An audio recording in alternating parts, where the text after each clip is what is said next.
Stop apologizing for your high standards. If you physically cannot relax until the sink is empty and the pillows are straight, you are not crazy or controlling. You are biologically wired differently. Studies show that for 20% of the population, visual clutter instantly spikes cortisol, your body's main stress hormone. While your friends just see a messy table, your brain registers an actual survival threat. In this video, we are going to prove that your cleaning habit isn't a chore. It is your most effective form of anxiety medication. You aren't obsessed with hygiene. You are just trying to survive. So, why does a dirty counter feel like a survival threat? To understand this, we have to look at your visual cortex. Think of your brain like a computer. When you walk into a minimalist, organized room, your brain is running smoothly with just one browser tab open. It is calm, it is efficient. But when you walk into a cluttered room, every single object demands attention. The pile of mail, the shoes in the hallway, the unwashed coffee mug. To a neurotypical person, that is just stuff. But to you, every item is a pop-up notification that you cannot swipe away. Researchers at Princeton University call this visual noise. Here's what happens biologically. Your eyes are constantly scanning these objects, which forces your brain to multitask even when you are standing still. This constant processing drains your cognitive resources and signals your adrenal glands to release cortisol. You are not just annoyed by the mess. You are chemically stressed by it. Your heart rate elevates slightly. Your muscles tense up. You enter a low-grade fight or flight mode inside your own living room. That tightness in your chest isn't because you are picky. It is because your nervous system is overloaded. You clean not because you want to impress guests, but because you need to quiet the visual screaming so your brain can finally breathe. If visual noise creates stress, then removing it creates something even more powerful: control. This brings us to the second chemical player in your brain, and it explains why you feel that sudden rush of relief when you wipe a countertop. It is all about dopamine and the concept of agency. Think about your daily life outside of your home. It is incredibly unpredictable. You can work hard at your job and still not get promoted. You can be a great partner and still have relationship issues. You can eat healthy and still get sick.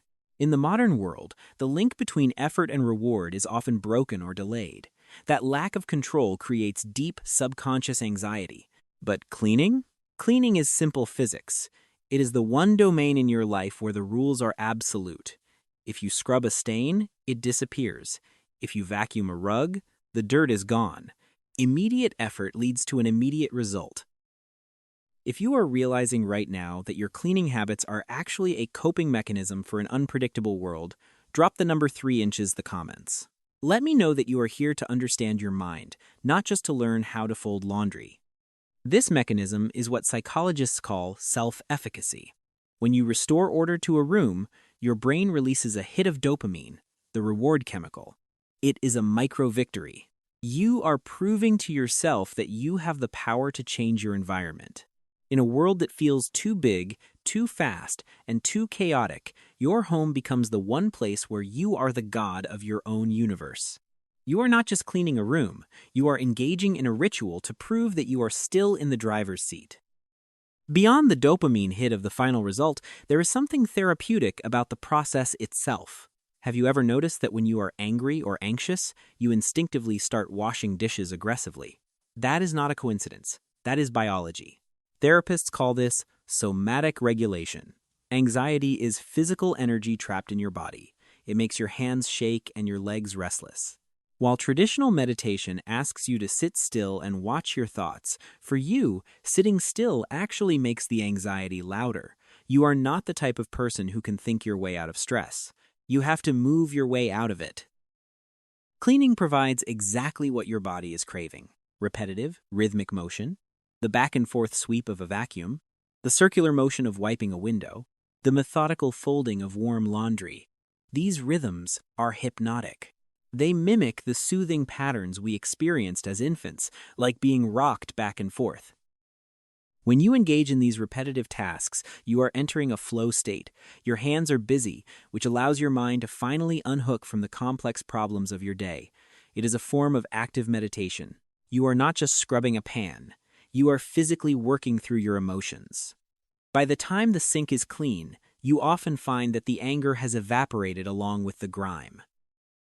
If you are finding peace in this explanation, comment the number 0 to symbolize the zero clutter mind you are striving for. However, if you don't like the fact that I just completely exposed your secret coping mechanism to the world, hit the like button to admit I am right. There is often a deeper, softer layer to this story that goes beyond brain chemistry. If we look at the psychology of development, we find that our need for order as adults is frequently a response to the chaos we experienced as children. Many people who are hypervigilant about cleanliness grew up in environments that felt unpredictable. Maybe your home was emotionally volatile. Maybe you moved around a lot. Maybe things just felt unsafe or unstable. As a child, you had zero control over those big, scary circumstances. You could not fix your parents' problems or the world outside, but you could fix your room, you could line up your toys, you could make your bed. Fast forward to today. That instinct has not disappeared. It has just matured.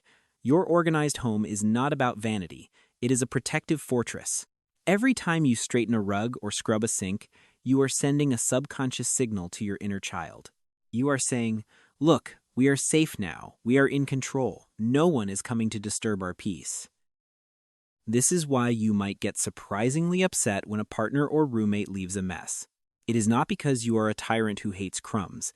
It is because their mess unintentionally breaches your safety perimeter. It triggers that old, dormant feeling of instability.